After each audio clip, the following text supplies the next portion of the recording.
Esto es una dictadura. La dictadura. Bueno, buenas tardes.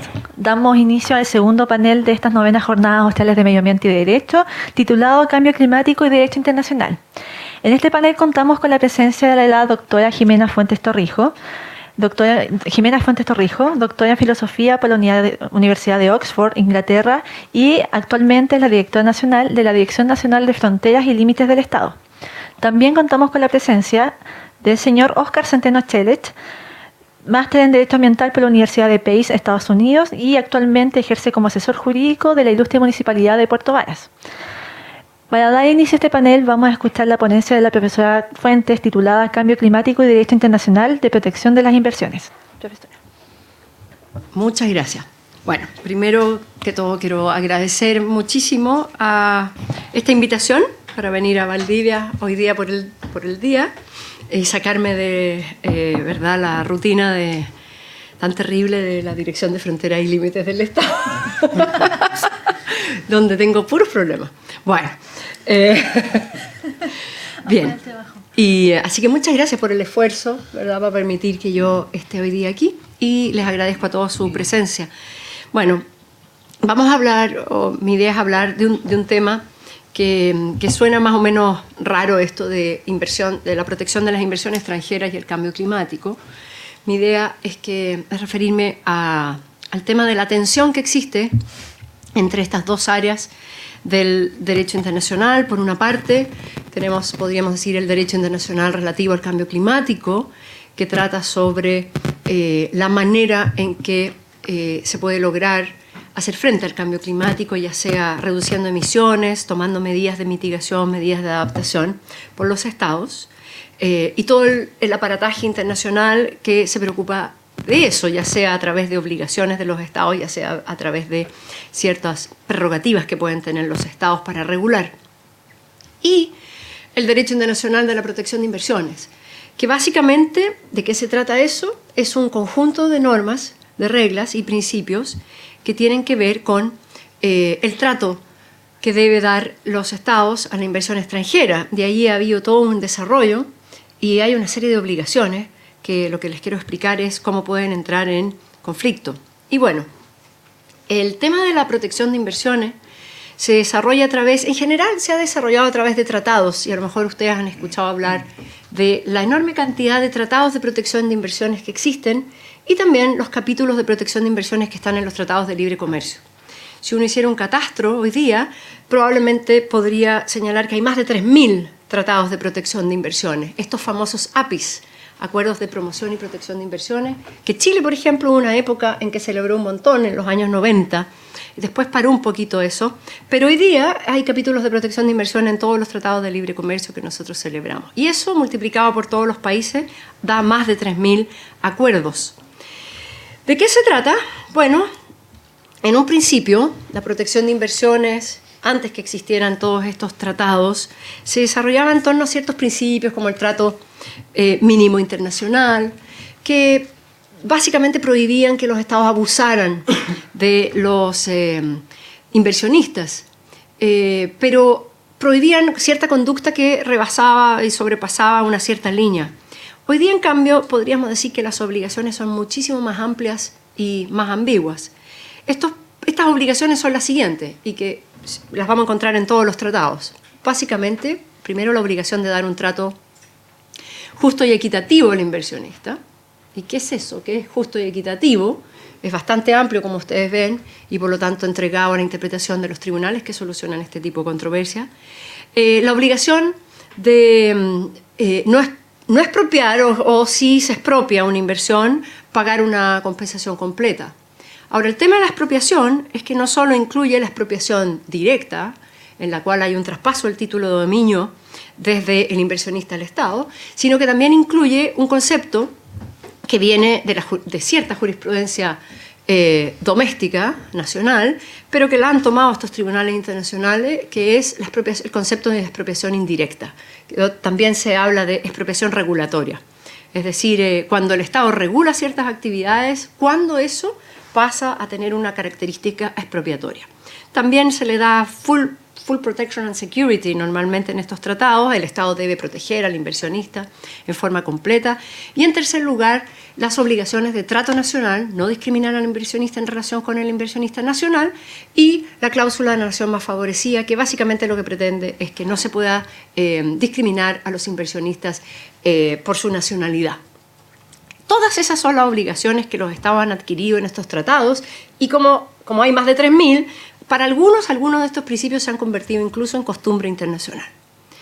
Bueno, eso es el derecho a protección de inversiones.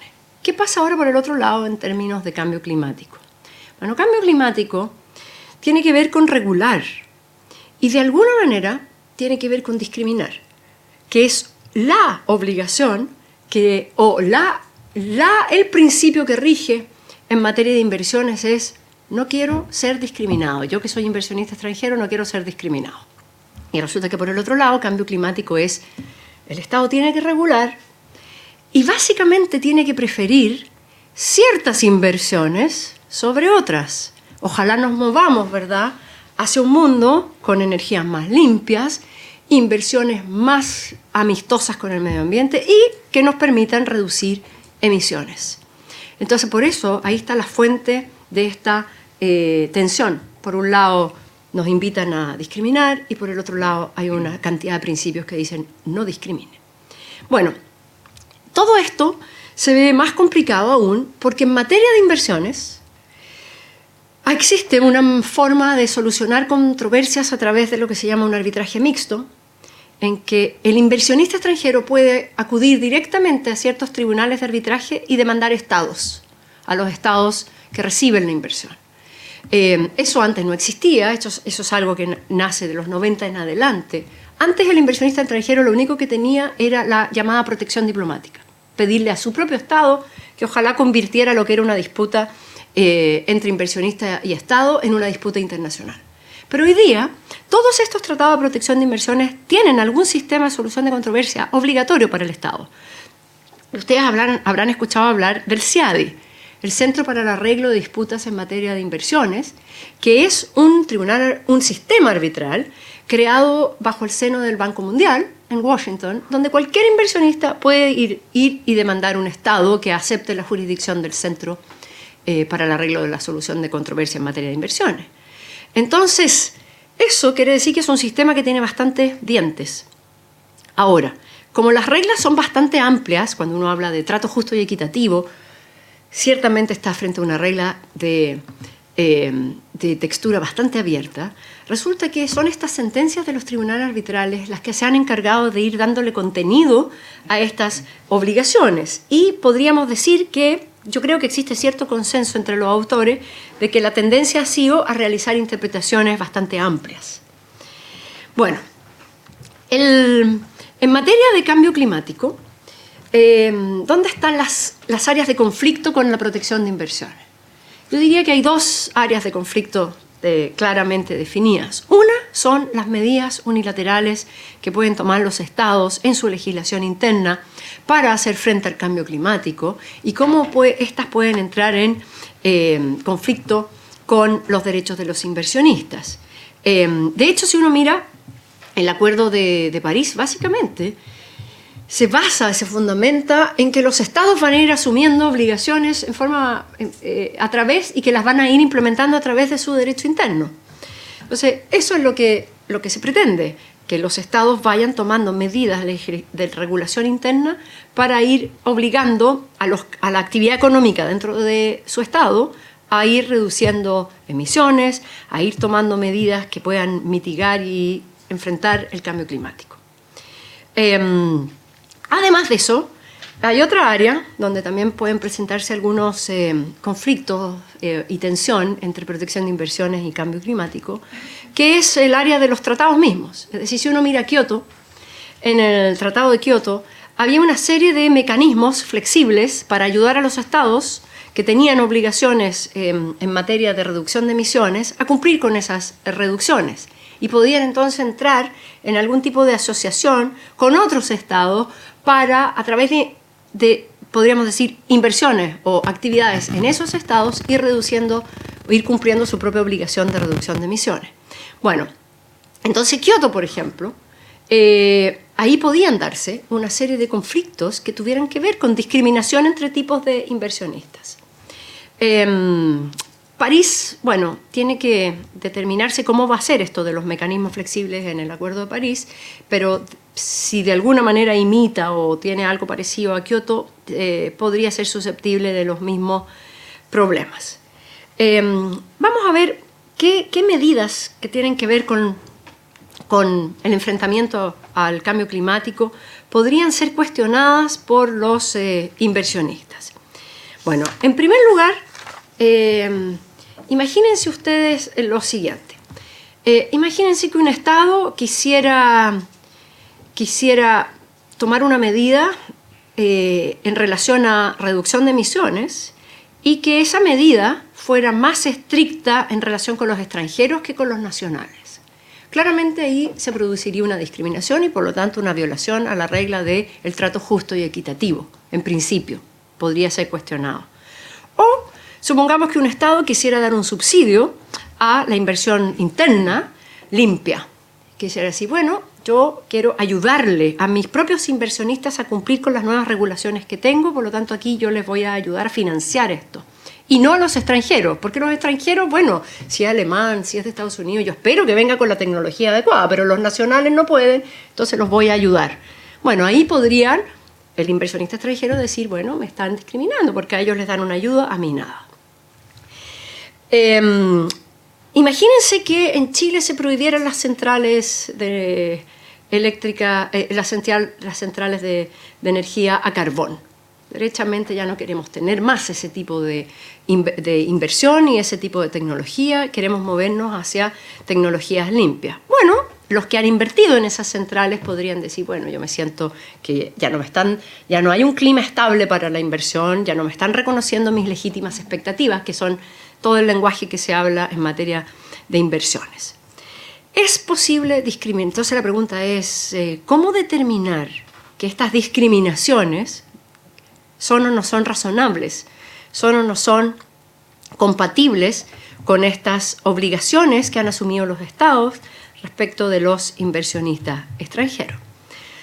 Bueno, uno de los criterios que se podría usar, y aquí los tribunales de inversiones han tratado de ir buscando criterios.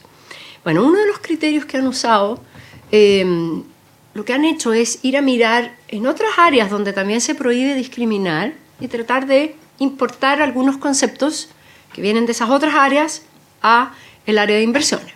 Por ejemplo, en un área donde se prohíbe discriminar también, es el del libre comercio. En materia de libre comercio, no es correcto discriminar entre productos que vienen de distintos países. Todos deberían competir en pie de igualdad. Y entonces, un concepto muy fundamental en materia de libre comercio es el concepto de producto similar.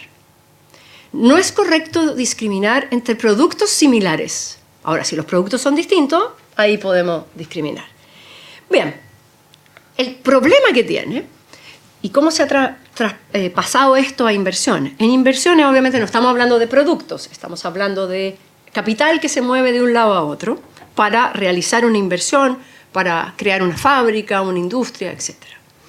En ese caso, en vez de hablar de producto similar, se ha dicho, bueno, podríamos poner a todos los inversionistas y hablar de que se encuentran en circunstancias similares y usar un concepto parecido. Entonces, no se puede discriminar a los inversionistas que están en condiciones o circunstancias similares. Pero ahí el problema es que en materia de libre comercio, esto del producto similar se ha usado como un concepto que te permite hacer una excepción a la regla de que no puedes discriminar. O sea, la regla es no puedes discriminar entre productos. Ahora, si tú encuentras una diferencia relevante, puedes hacer una excepción.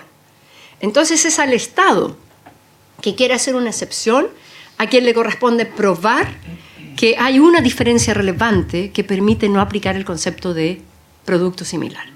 Si uno lleva eso a inversiones, el problema es que se partiría de la base de que yo no puedo discriminar entre centrales a carbón y producción de energía eólica y solar. No puedo discriminar porque todas producen energía. si quiero discriminar, si quiero hacer una diferencia, como Estado voy a tener que probar que estoy en una excepción, que no están en circunstancias similares. Entonces el peso de la prueba cae sobre el Estado, el Tribunal de Inversiones, parte de la base que esto es una discriminación y espera escucharme a mí como Estado para ver si me puedo salvar de la guillotina. No es la mejor manera de actuar porque los Estados en estas materias de regulación y de inversiones, muchos han dicho que el hecho de ser llevados a tribunales puede tener un efecto que se llama un chilling effect, que es el efecto de desincentivar que los Estados tomen medidas regulatorias. Porque si la medida regulatoria me va a hacer ganarme un juicio en Washington, en el CIADI, que es muy caro además, bueno, mejor no regulo nada. ¿Ya? Entonces, si más encima el peso de la prueba cae sobre mí, de probar que la circunstancia de discriminación es razonable, es más difícil. Bueno, ahora, en materia de trato justo y equitativo, el concepto es demasiado amplio y los tribunales de inversión han llegado a decir que incluye la protección de las legítimas expectativas de los inversionistas. ¿Qué es eso, una legítima expectativa de un inversionista? Bueno, la expectativa, por ejemplo, de que el ámbito, el contexto regulatorio no va a cambiar. La expectativa de que yo vine a invertir en este país con unas ciertas reglas del juego y que este país permitía las centrales a carbón. Entonces, si me las cambian y en la mitad me dicen que ahora ya no las permito, que le pusieron un impuesto o que me hacen invertir en cierta tecnología que en un comienzo no me hacían invertir, me cambiaron las reglas del juego. Entonces yo voy a demandar a ese Estado porque ahora el costo es mayor y, bueno, quiero que me compensen por ese costo, quiero que me lo paguen. Demando. Bueno, hay un caso, por ejemplo, para ver que esto está empezando a ocurrir. Hay un caso contra Alemania, Vattenfall, AB y otros versus Alemania, donde a una planta generadora a carbón se le impusieron algunas nuevas obligaciones en materia de protección de las aguas. Bueno, esta empresa demandó a Alemania señalando que se le habían cambiado las reglas del juego y que esto era una medida equivalente a una expropiación, que había que compensarla. Lamentablemente no llegó a tener fallo, sino que llegó a tener un acuerdo, una transacción extrajudicial.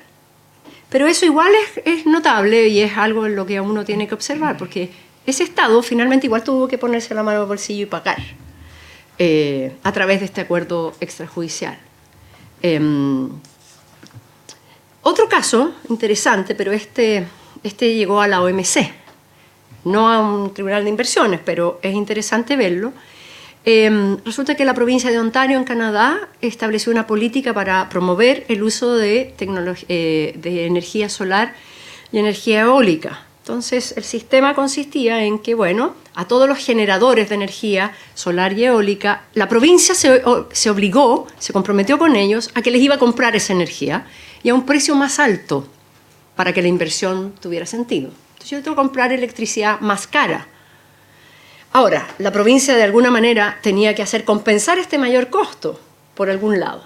Y entonces la medida para compensar fue que quienes generaran electricidad con este tipo de tecnología tenían que invertir y usar insumos de la provincia, productos de la provincia. Entonces con eso, bueno, yo genero empleo, genero también riqueza para la propia provincia.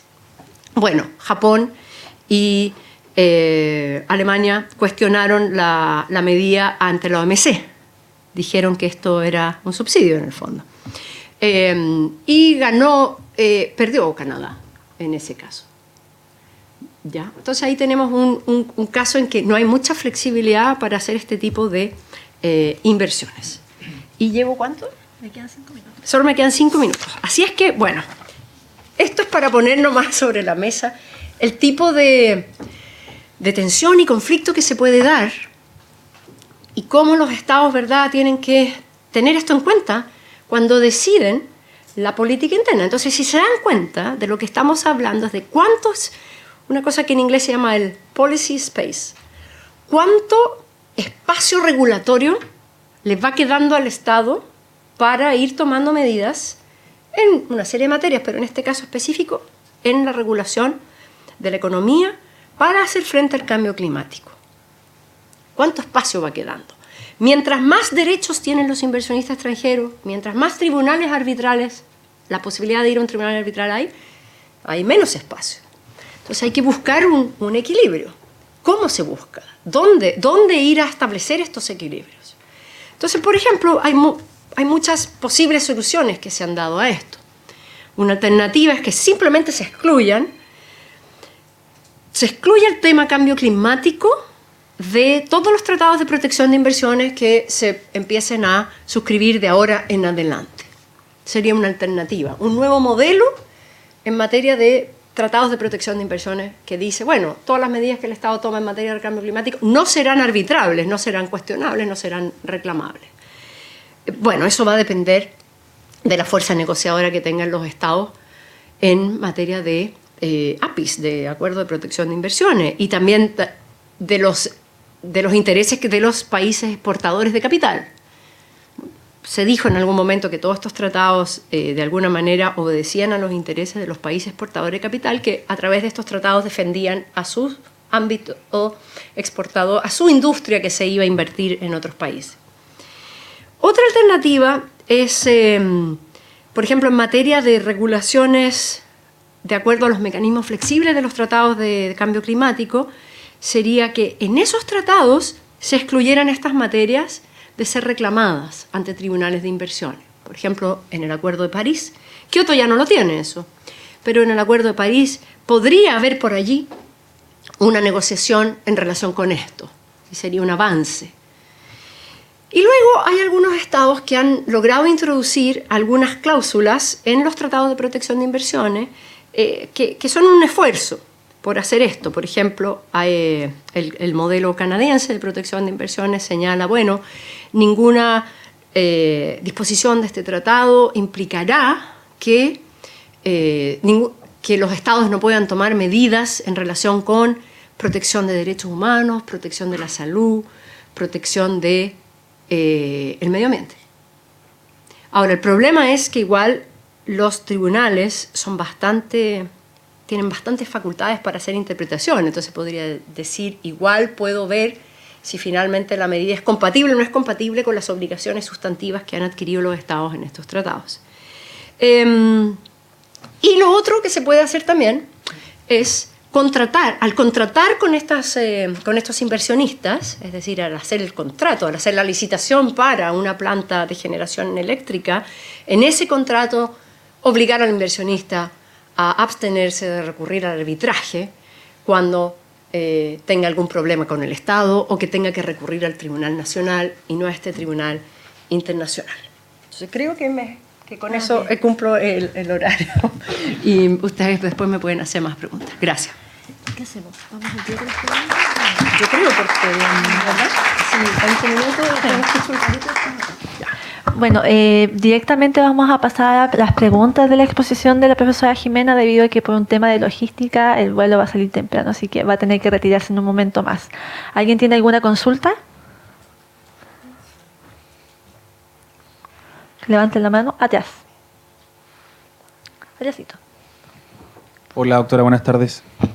En realidad quería que profundizara muy brevemente respecto de una problemática que usted planteaba en relación al establecimiento de medidas de parte de los estados, ¿cierto? Y esta problemática de finalmente tener que dirigirse a los tribunales y que esto resultaría finalmente muy costoso. Uno esperaría que eso estuviera cubierto y que de alguna manera se asumiera la necesidad de financiar estos procesos en pro de las medidas que como Estado estoy generando a propósito de este gran fin, ¿cierto? Entonces, ¿por qué resulta finalmente un problema que tengamos que ir a tribunal y que tengamos que desembolsar dinero respecto a ese tema si es parte de la lógica de la defensa de la propuesta que como Estado estamos estableciendo en relación al cambio climático? La siguiente pregunta, por favor.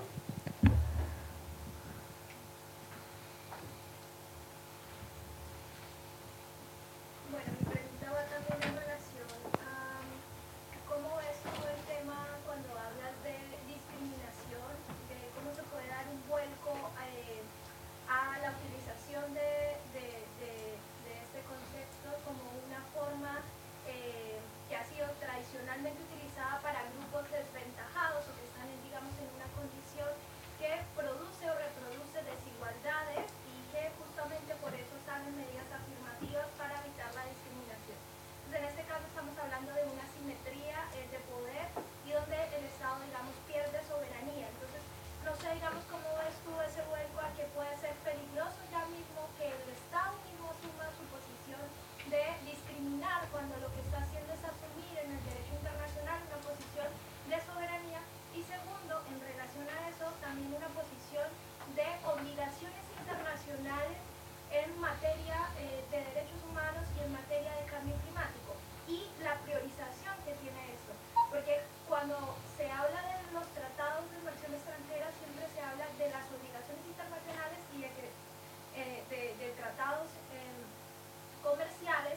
no se habla de la prevalencia y la priorización humana de sentido y de, no sé, preservación igual de lo que estamos hablando, de la magnitud de lo que estamos hablando. Como esa segunda pregunta es, ¿qué tanto, digamos, se puede hacer el frente? Yo sé que los mismos tribunales de arbitramiento obviamente son restrictivos frente a que yo le vaya a enumerar toda la lista de materia de obligaciones internacionales en tratados ambientales y derechos humanos. Pero ¿cómo sí se puede o sea, tener una justiciabilidad de esos tratados entonces en otros tribunales donde se denuncie a la misma empresa porque esas acciones que están haciendo esos particulares van en contra de sus tratados internacionales? Y la tercera pregunta, o bueno, no sé, si quieres, te vas, es que es mi tema, entonces como... Aprovechemos.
Última pregunta.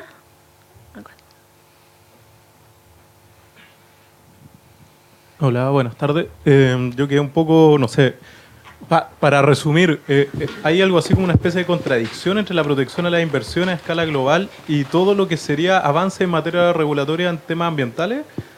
Eso por un lado, porque así como parece, si es que, no sé, algo así como que si se cumplieran todos estos compromisos, lo que estaría garantizado sería una especie de status quo permanente, porque evidentemente todos los avances ambientales implican cambios en regulaciones, en protección, en derechos.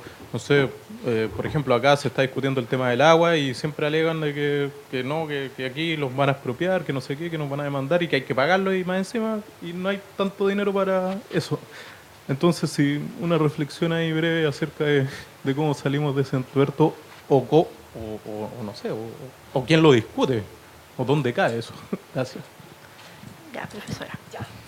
Bueno, muchísimas gracias por las preguntas. De alguna manera están interrelacionadas, ¿verdad?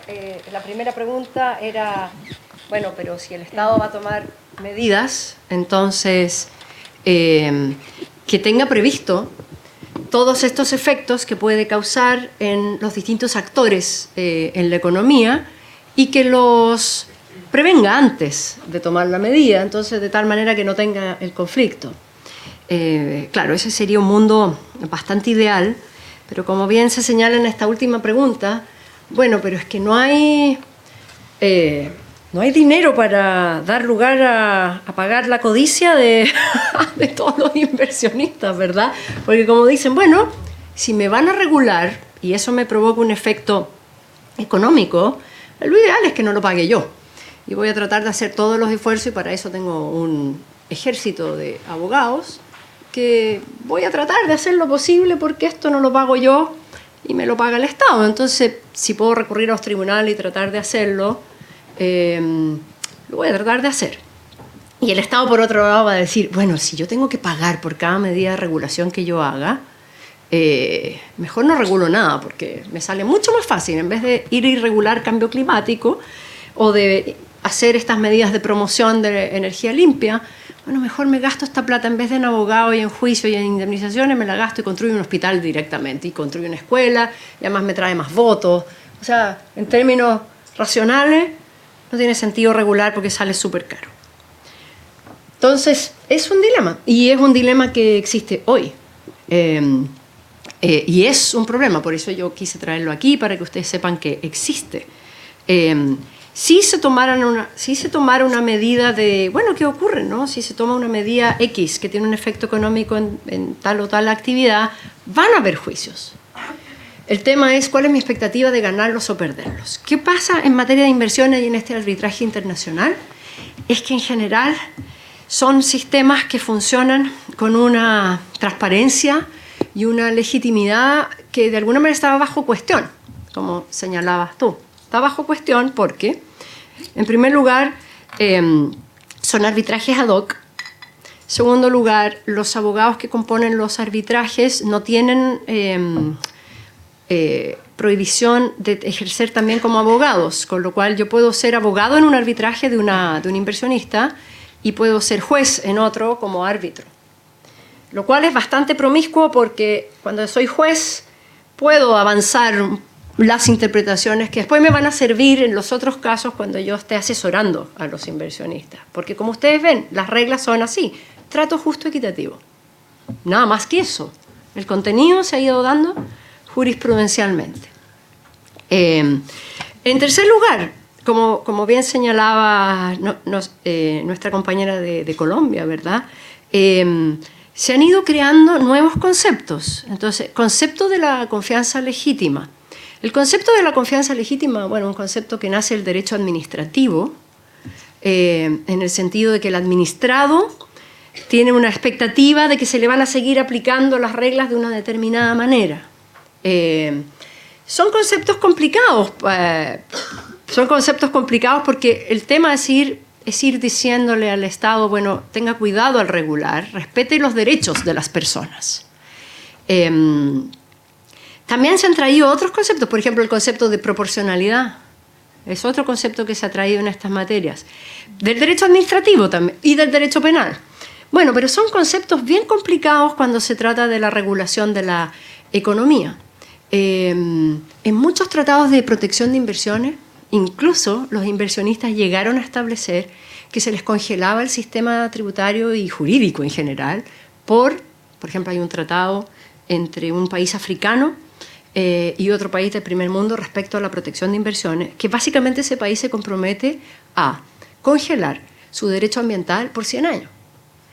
Y eso es increíble, que se puedan suscribir tratados de esa naturaleza, porque todo el tema es que todos vayamos subiendo nuestro nivel, ¿verdad?, de protección ambiental. Ahora, en algo sí el Estado tiene que prever, ¿no? El Estado tiene que prever que tiene que moverse dentro de un marco que sea legal, que tiene que moverse en un marco que no sea malamente discriminatorio. Yo usé la palabra discriminación en el sentido de que cuando uno hace diferencias, eso es discriminación y que no toda discriminación es mala, ¿verdad?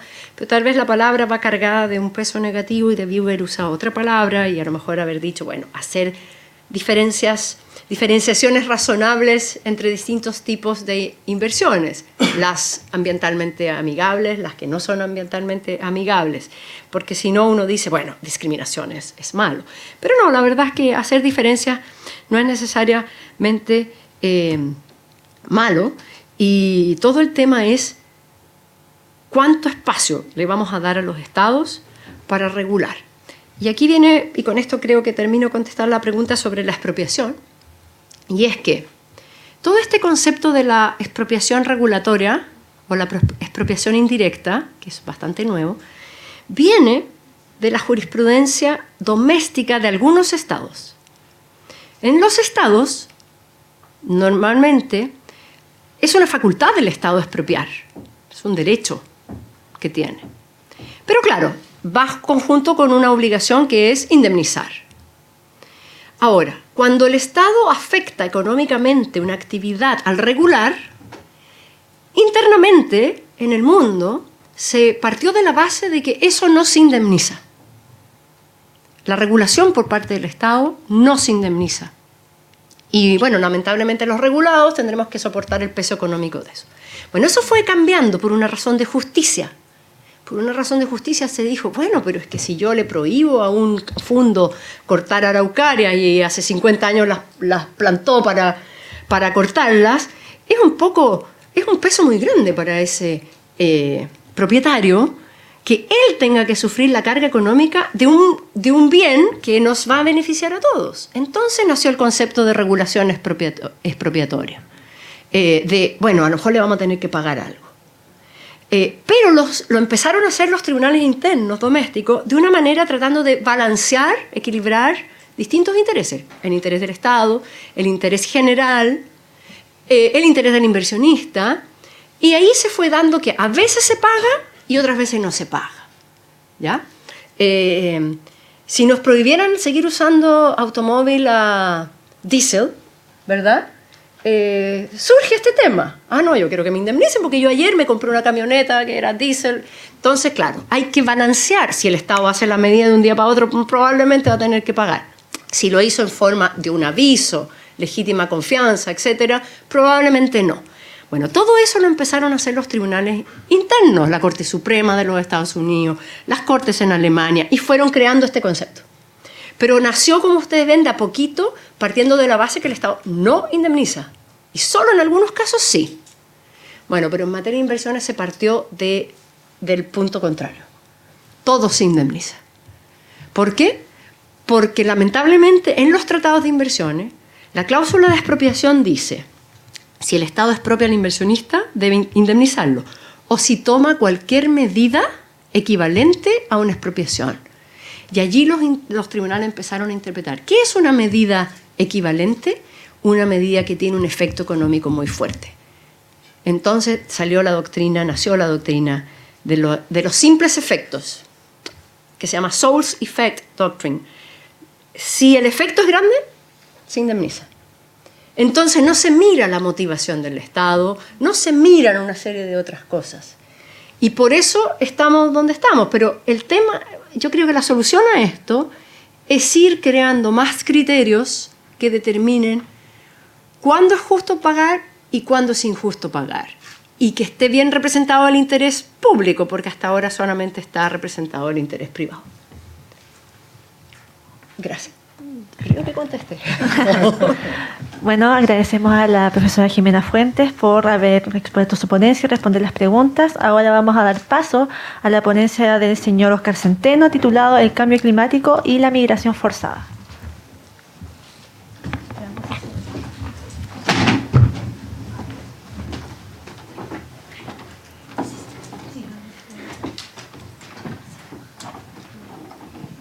¿Aló?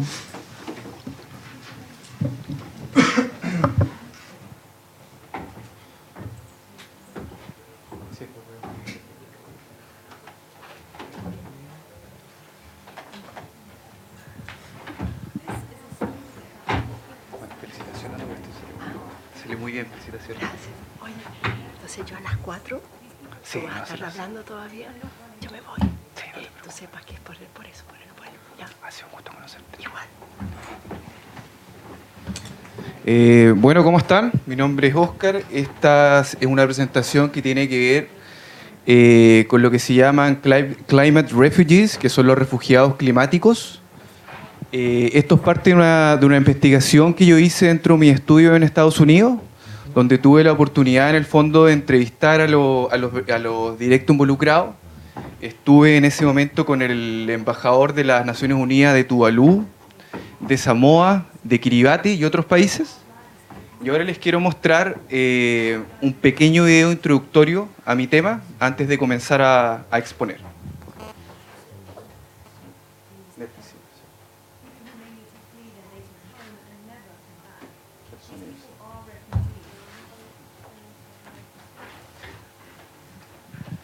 Tenemos problemas técnicos, pero ya los vamos a solucionar.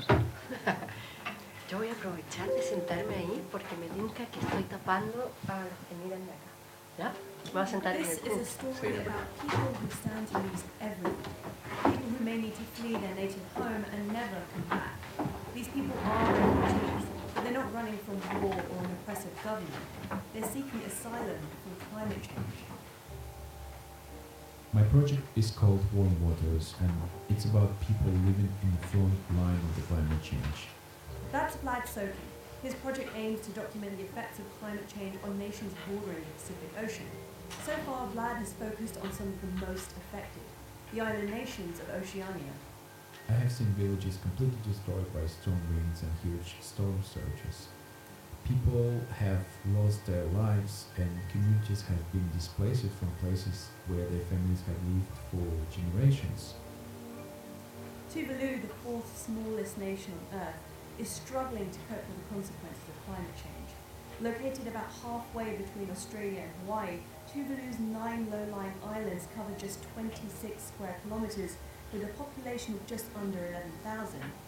Here, rising sea levels and increasingly violent storms have already decimated the Tuvalu's way of life. Due to the limited space, people use the airport runway to exercise, play games, and even sleep when it's too hot to stay in the house. Rising sea levels are shrinking this already tiny atoll, and during king tides, even the runway is subject to flooding.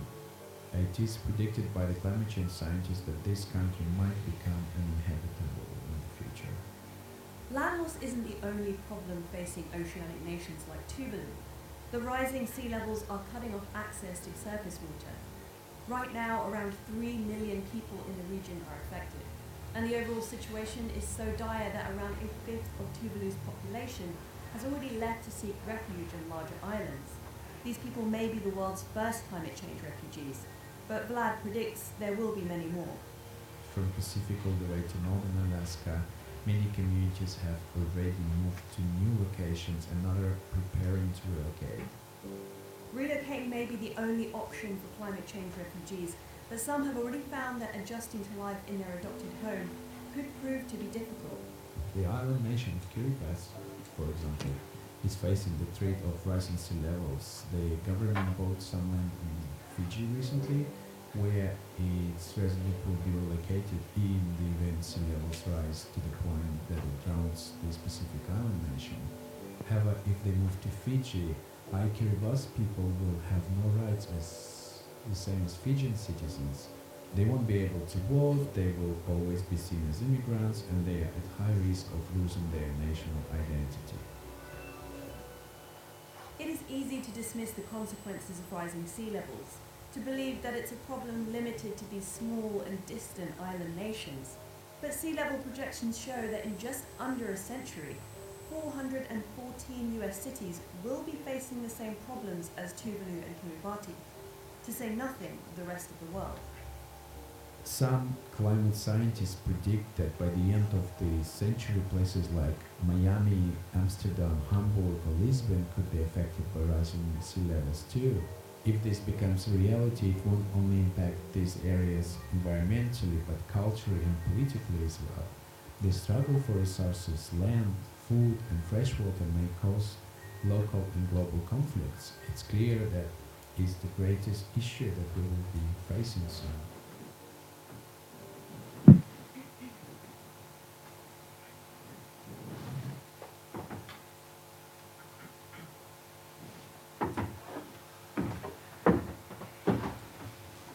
No sé si habían escuchado este problema, pero es un problema real que está ocurriendo en muchas regiones del mundo. Por eso yo les presento esto, migración forzada. No les voy a hablar del cambio climático en cuanto a sus efectos, sus características, porque este tema ustedes ya lo saben, o sea, acá en Chile ya se está sintiendo. Pero uno de los grandes, una de las grandes consecuencias que tiene el cambio climático tiene que ver con el aumento del nivel del mar. Como ustedes saben, por aumento de la temperatura se derriten los glaciares y esto aumenta el nivel del mar y esto afecta a un grupo de personas particular que son los pequeños estados insulares en vías de desarrollo. Y se presenta la problemática porque bajo el derecho internacional estas personas no están amparadas, no están protegidas legalmente, ya que no se encasillan dentro del concepto de lo que se define como refugiado. Pero sí se les ha definido como refugiados climáticos, que en el fondo se trata de personas que han tenido que salir de su locación, de su país, ya sea en forma permanente, por motivos obviamente climáticos. Se estima que hay desde 4 a 10 millones de refugiados climáticos alrededor del mundo. Se estima que para el 2060 habrán 50 millones de refugiados. Estas son cifras que son establecidas por el Programa Ambiental de las Naciones Unidas. Se ha estimado que casi el 10% de la población mundial vive casi a 10 metros por sobre el nivel del mar. Acá tenemos algunos datos. Estos son datos de la NASA, que a todo esto le aprovecho de recomendar la página web de la NASA, donde pueden ver cuál es el nivel del mar actual, cuál es la temperatura del planeta actual, y pueden ver simulaciones del año 1850, cómo ha aumentado la temperatura y cómo ha aumentado el nivel del mar.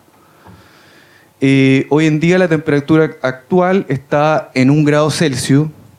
No sé si ustedes saben que en el último, o en el penúltimo, en el Tratado de París, en el COP21, se estableció un acuerdo vinculante que los países iban a establecer mecanismos para mantener la temperatura bajo 2 grados Celsius. Estas son proyecciones de cuánto va a subir la temperatura. Se estima que en el año 2100 vamos a alcanzar 5 grados Celsius. Esto es el nivel del mar. Está subiendo 3,4 milímetros por año. También por cifra de las Naciones Unidas, se estima que para el 2100 vamos a crecer en 1 metro más sobre el nivel del mar. Como les señalé anteriormente, los más afectados con el cambio climático y curiosamente los que menos contribuyen con el cambio climático son los pequeños estados insulares en desarrollo. Ellos contribuyen 0,00001% del cambio climático. Y bueno, son estas pequeñas islitas, que todos son naciones independientes, que se encuentran ubicadas en el área del Pacífico, Océano Índico y el Mediterráneo. Y presentan características bien similares. Generalmente se trata de islas que están, obviamente, en locaciones remotas, dependen altamente del comercio internacional, tienen escasos recursos, generalmente se encuentra ubicada en la zona costera, lo que lo hace altamente frágiles a fenómenos como los desastres naturales. Y yo quería en el fondo tocar desde dónde nosotros podíamos tratar esta problemática. Hay 3 dimensiones que están siendo estudiadas por el derecho internacional, que son la dimensión ambiental, que es la dimensión que todos ustedes conocen, que se trata de la dimensión de los tratados internacionales, en particular de la Convención Marco de las Naciones Unidas sobre el Cambio Climático.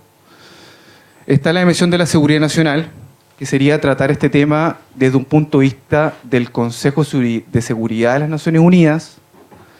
Y la última dimensión, que es tratar este tema desde una dimensión de los derechos humanos. Desde una dimensión ambiental, como les señalé anteriormente, esto está amparado bajo la Convención Marco de las Naciones Unidas sobre Cambio Climático. Como ustedes saben, la Convención Marco establece metas de emisiones, en el fondo que nosotros podamos reducir nuestras emisiones bajo los niveles preindustriales. Y hay distintos hay distintas convenciones o reuniones que se celebran en forma anual, donde se han obtenido distintos resultados. Dentro de las más relevantes obtenemos el Protocolo Kioto, que entre comillas porque ha tenido distintos problemas políticos, porque el protocolo Kioto ha sido muy criticado, porque finalmente los países más contaminantes compraban emisiones desde otros países y al final no reducían sus emisiones. O también tenemos otro que es muy importante, es el de Varsovia en Polonia, que estableció un mecanismo el de loss and damage, que esto está estrictamente relacionado y que va en favor de los pequeños estados en desarrollo, ya que establece de cierta forma financiamiento ayuda técnica, capacidades, medidas de mitigación y adaptación. Establece una serie de guías para ayudar específicamente a los países en vía de desarrollo que han sido afectados por el cambio climático. También tenemos el Acuerdo de París, que estableció un equipo que es el Task Force on Displacement, que se trata también de ayudar específicamente a estas personas que han sido o que han tenido que emigrar por efecto del cambio climático. Pero como digo, estos son solo medidas que no tienen ningún carácter obligatorio. El derecho internacional o ningún país se encuentra de cierta forma mandatado a cumplirlas. El Acuerdo de París es hipotéticamente vinculante. De hecho, países como Bolivia, en el fondo, llamaron a que se estableciera un tribunal climático de justicia. Pero nuevamente los países que más contribuyen, en el fondo, argumentando que tienen temor a que se afecte su soberanía, su integridad, se negaron a que el Acuerdo de París, en el fondo, tenga mecanismos de coerción, mecanismos coercitivos.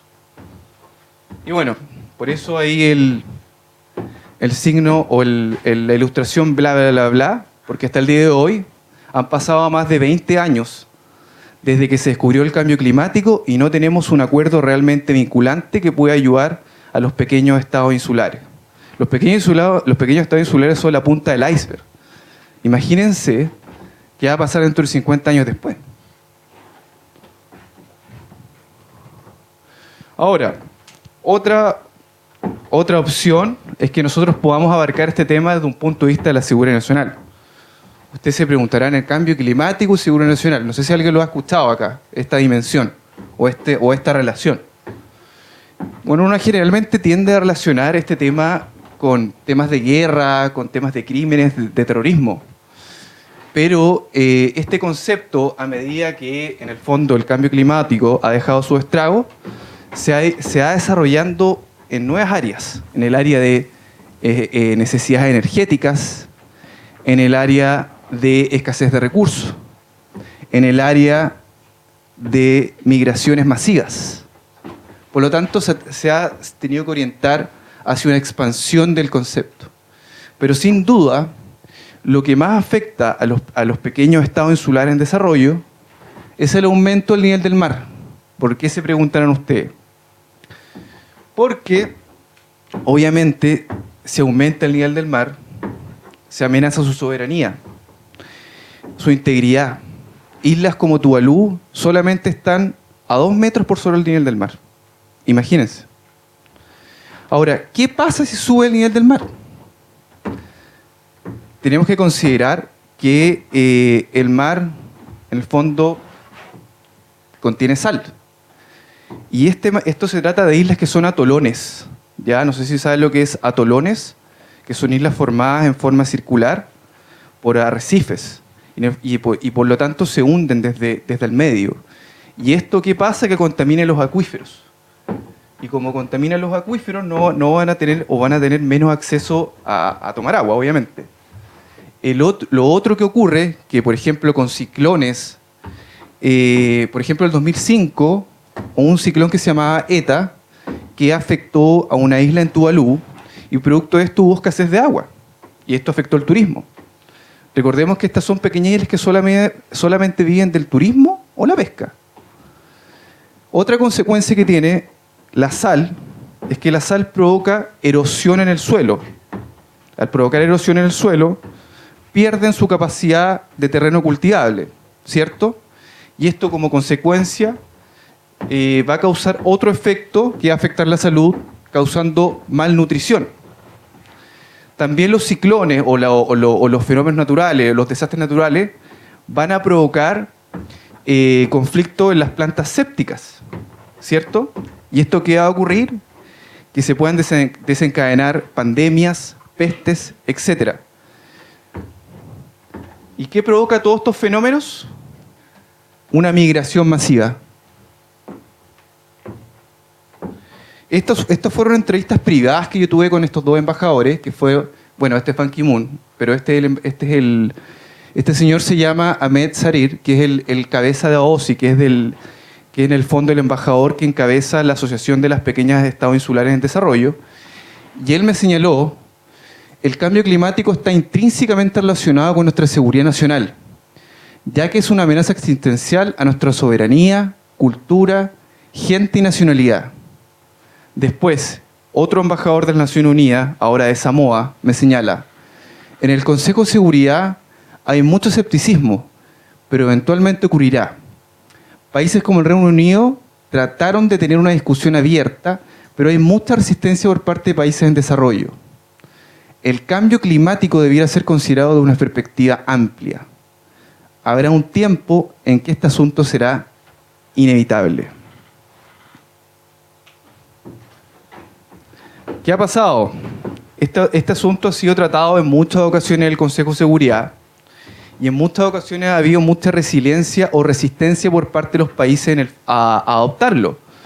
Ya se trató en el año 2007 por primera vez, donde fue expuesto por el Reino Unido, sin embargo fue rechazado. Después en el 2013 y después en el 2009.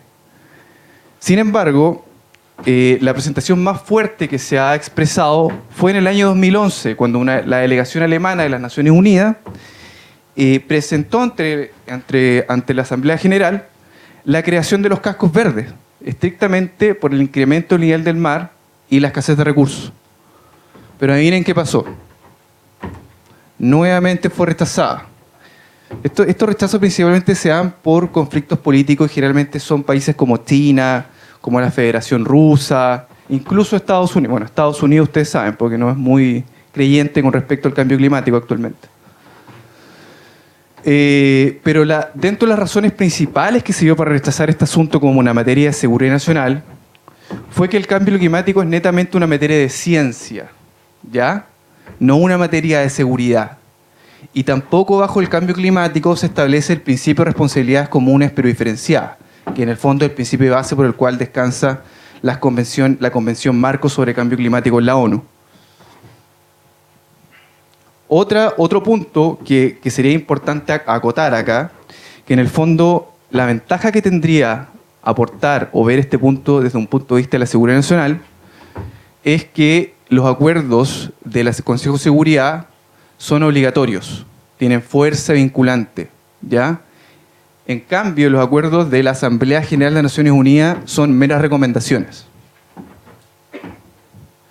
Y por último, yo les quería hablar de la dimensión de los derechos humanos. Como podemos ver, el aumento del nivel del mar obviamente causa efectos en el agua, causa efectos en la alimentación y en la salud. Y esto está estrictamente relacionado con violaciones a los derechos humanos contenidas en los distintos pactos internacionales.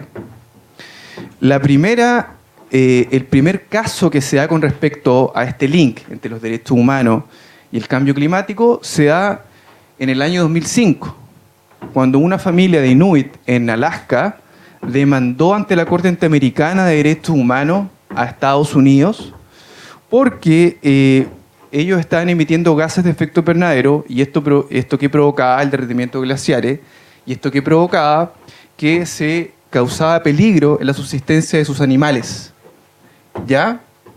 Y ellos dependían de sus animales para sobrevivir. ¿Qué pasó? La Corte estableció, desestimó la demanda porque no se ajustaba a los parámetros internacionales de lo que se constituía como una violación a los derechos humanos. ¿Qué dice Flavia Plancieri, que es el alto comisionado para los derechos humanos de las Naciones Unidas?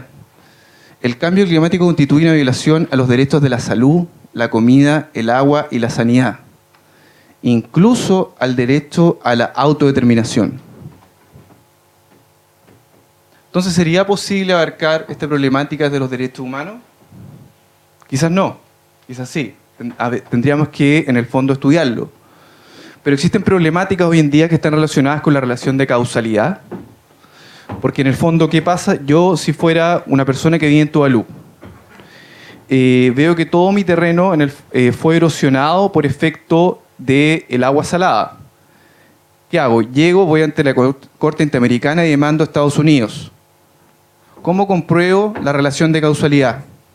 ¿cómo compruebo que Estados Unidos, siendo uno de los mayores emisores de gases de efecto invernadero, fue el que causó que se inundara mi terreno y se provocó la erosión?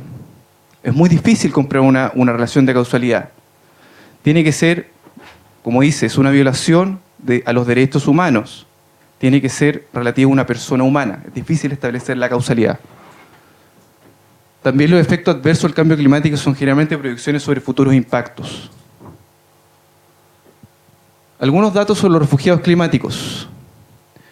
Cifras de refugiados producto del clima exceden a aquellos desplazados producto de la guerra. 26 millones de personas fueron desplazadas por desastres naturales en el 2009 y alrededor de 20 millones forzadas a migrar estrictamente por fenómenos climáticos. Para el 2060 serán desplazadas 50 millones de personas.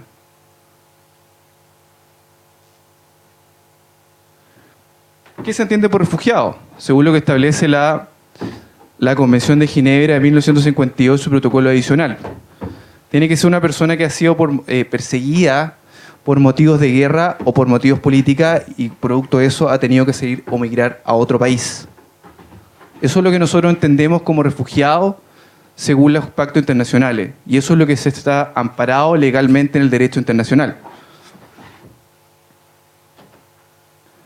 El Alto Comisionado de las Naciones Unidas para los Refugiados, en su sigla en español, el ACNUR, no habla de refugiados, sino que habla de desplazados ambientalmente. Entonces, ¿por qué la gente que ha sido desplazada por factores medioambientales no califica como refugiado bajo la ley internacional? ¿Por qué? Porque tiene que haber un miedo fundado de ser perseguida por razones políticas o huyendo de la guerra. La definición de refugiado solo aplica a personas que han cruzado la frontera y, obviamente, razones políticas, porque el hecho de yo ser un refugiado va a implicar que el país va a tener que desembolsar más dinero, obviamente. También existen refugiados económicos, que son personas en el fondo que se han visto forzadas o no forzadas, pero que antes han tenido que buscar otras oportunidades en otros países porque la situación económica está mejor. Lo observamos acá en Chile, donde tenemos una gran cantidad de personas de Haití o de Venezuela, por ejemplo, que buscan mejores oportunidades laborales. Acá hay una ilustración en el fondo de lo que estoy hablando, no sé si se entiende.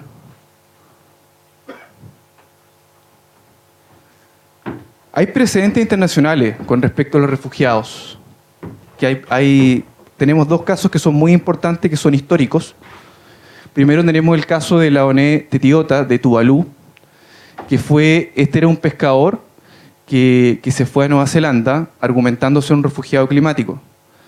Sin embargo, su demanda fue rechazada. O sea, le dijeron que no hay asilo por demandas que sean realizadas sobre la base de exposición a un desastre natural o al cambio climático.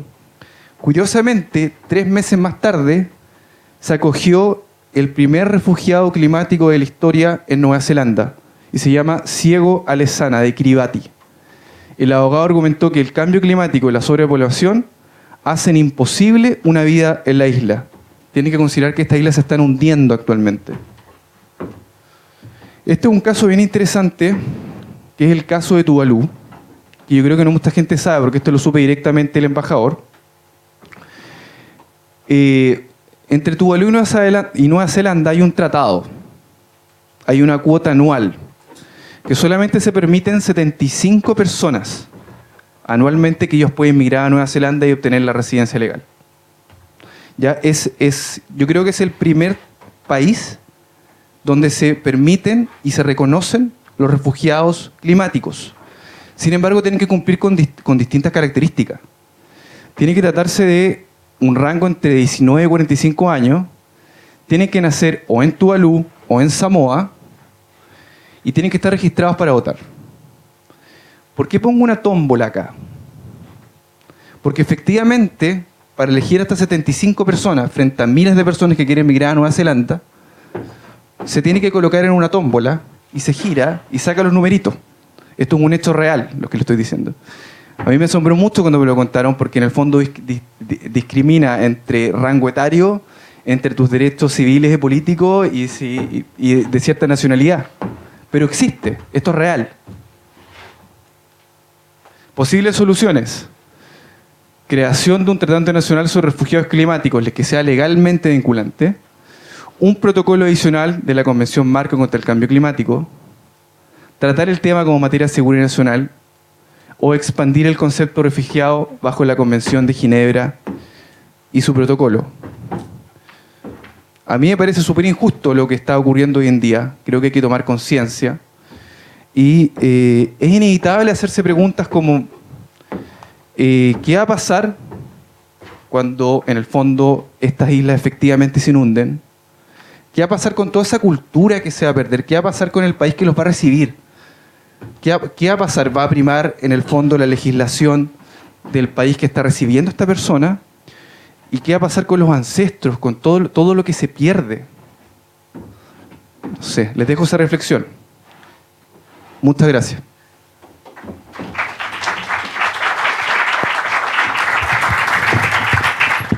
Agradecemos la exposición del profesor Centeno. Vamos a dar paso a unas preguntas. Por favor, sean precisos en atención al tiempo.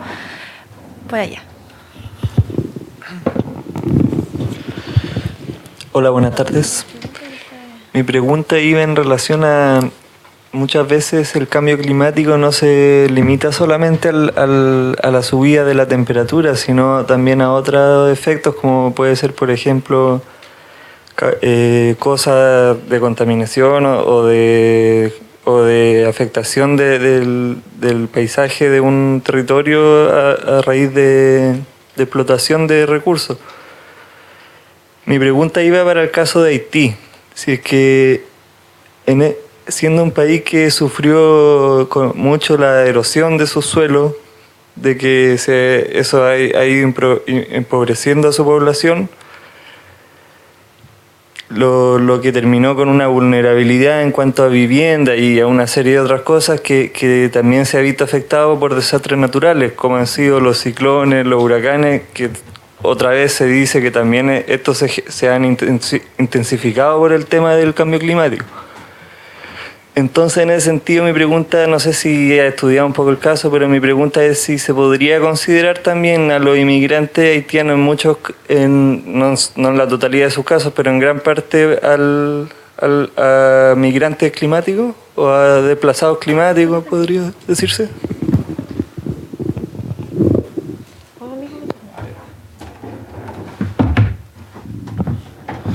Sí, mira, entendí tu pregunta, gracias por tu pregunta. Efectivamente, los migrantes climáticos no solamente van a, como tú dices, no van a migrar solamente por efecto del nivel del mar, sino que también van a migrar por efectos de escasez de recursos. Así que, por lo tanto, pues, tienen que escapar de su sociedad. Haití efectivamente está ambientalmente muy deteriorado, pero una de las dificultades que se presenta para el derecho internacional es distinguir, hacer una distinción, qué es lo que es un migrante efectivamente climático, qué es un migrante de lo que reconoce la Convención de Ginebra y qué es lo que es un migrante que reconoce la Organización Internacional del Trabajo, que son cosas distintas. Un migrante económico va a ser una persona que va a migrar en busca de mejores oportunidades laborales. Un migrante climático puede migrar por razones de que ya no puede vivir en ese lugar o porque se presenta una escasez de recursos. Y esa es una tremenda dificultad para el derecho internacional. ¿Me entiendes? No sé si contesto tu pregunta. Adelante. Era básicamente la misma pregunta. Lo que pasa es que yo sí considero de que en realidad en Haití sí se puede hablar de eso hoy en día, ¿sí? Principalmente porque es un país que está cercano y también pertenece a una isla. Entonces vuelvo a pensar en ese ejemplo porque después del terremoto se acrecentó la migración de Haití a Chile. Entonces igual, no sé, dada la cercanía, quisiera una respuesta como un poco más directa con respecto al asunto. Si en lo particular crees que Haití es parte de esta migración climática. Es que, como te digo, dar una respuesta directa es súper difícil porque tienes que estudiar el caso concreto. O sea, hay que ver, porque estamos hablando ahora hipotéticamente, porque muchas personas de Haití pueden estar satisfechas con su situación actual y no quieren migrar. Otras personas, si efectivamente, o sea, yo no sé si en Haití hay escasez de recursos, me imagino que debe haber, o no sé el estado en cuanto a la situación medioambiental. ¿Me entiendes? Sé que está muy mal, pero no sé si hay personas que emigran acá efectivamente por esa razón o por tener posibilidades económicas mejores. Yo creo que se confunde entre lo que es migración económica y migración climática. Hay que tener mucho cuidado. Pero si tú me preguntas, ¿puede haber refugiados climáticos en Haití? Por supuesto que puede haber. A eso es lo que voy. Pero hay que distinguir caso a caso. Dos últimas preguntas, ahí y después allá. Hola. Yo quería hacer una consulta con respecto al tema de los refugiados. ¿Tú consideras que el problema de los refugiados podría solucionarse tratando solamente el tema de la definición? Y porque, así como bien dijiste, yo también considero que también es bueno velar porque los afectados no se les vea el tema cultural, social y esos aspectos, claro. También quería preguntar si es que a aquellas personas que legislan y se encargan de establecer como ciertas leyes en cada país, si ellos conocen de manera como homogénea el tema de los efectos, o es solo un equipo en el que una persona está tan interiorizada de este tema, porque creo que al momento de proponer nuevas leyes, creo que al menos yo he observado que no todos tienen, por ejemplo, una mirada más amplia sobre el ecosistema y también, por ejemplo, sobre qué efecto tiene aumentar, por ejemplo, 1 grado, porque la mayoría de la gente dice así como, 1 grado, como que no es tanto, es de 35 a 36, pero hay muchos efectos, por ejemplo, de aumentar 2 grados o 1,5 en el ecosistema y otros ambientes, cosa que al momento de mostrar las implicancias del cambio climático generalmente se deja un poco de lado el tema de la biodiversidad. Eso. Gracias por tu pregunta. Mira, a ver, yo creo que efectivamente es una de las soluciones. Se ha planteado muchas veces ampliar el concepto de refugiado bajo la Convención de Ginebra. Ha sido planteado más de 8 veces, pero te insisto, y como lo dije en la exposición, hay países como China, Estados Unidos, Federación de Rusia, que no han aceptado esta ampliación del concepto porque privilegian otras cosas. Generalmente en este tipo de temáticas se privilegia el derecho al desarrollo por sobre el derecho sustentable. ¿Me entiendes o no? Y esto siempre pasó, o sea, yo lo vi, estuve en negociaciones de las Naciones Unidas, in situ, en el cuartel general de Nueva York, y siempre se pusieron, o sea, votaron en el año 2011 para hacer este link entre lo que es del derecho humano y lo que es el cambio climático, y de 190 países, 130 se pusieron. Pero es un concepto, es una realidad que existe. También se han abordado otras posibilidades, como dije, del tema de la seguridad nacional, pero también porque en el fondo, si yo elevo de categoría esto a un derecho humano, obviamente va a escalar en la lista de prioridades, y al escalar en la lista de prioridades, yo como país voy a tener que invertir más dinero, y en el fondo voy a tener que recibir a personas que lleguen en calidad de refugiado climático. Y hay otras cosas que hay que responder. ¿Cómo yo pruebo que esta persona es refugiado climático y no es refugiado económico o es refugiado que escapó de guerra? ¿Me entiendes o no? Obviamente hay muchas dificultades técnicas, pero va a ser un tema que va a tener que ser respondido más pronto que luego, porque esto se viene muy pronto. Se ha estimado que en el año 2050 estas islas van a desaparecer y estamos en el año 2017. No sé si respondo a tu pregunta. Disculpa, si ella dice que no hay importancia si es una de guerra o de trabajo o de clima, tiene que haber un derecho para todos para refugiarse. No importa si es uno de qué es la razón por qué se va a un refugio de su país, eso no importa, eso es creo es la, ¿no? O sea, yo también considero que un refugiado, independiente de las causas y de que si que se demuestren o no que son refugiados, por eso Yo estoy de acuerdo con ustedes, pero tienen que considerar que yo acá estoy exponiendo dimensiones o espectros para abordar esta problemática.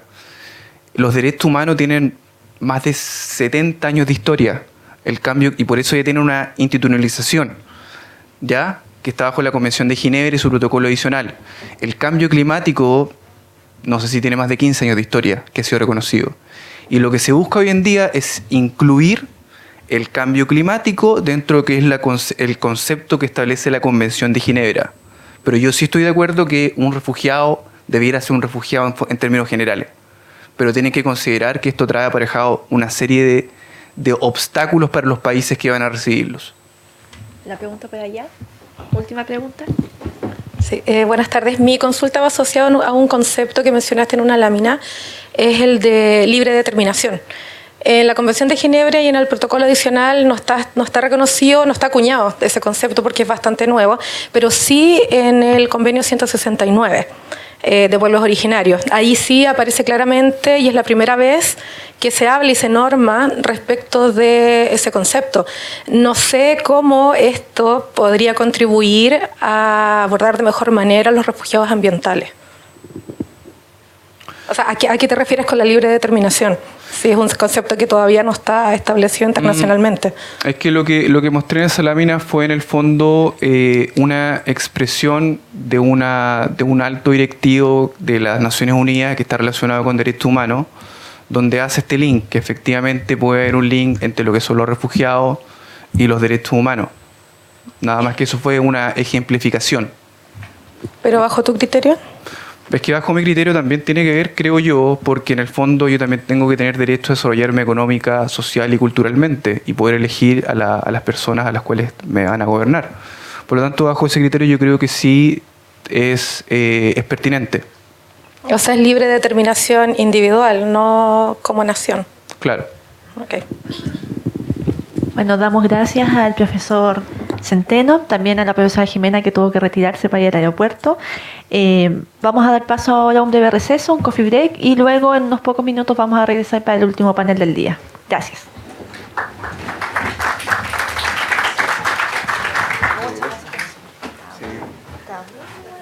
Sí, me gustó. Es que en mi tesis por lo menos yo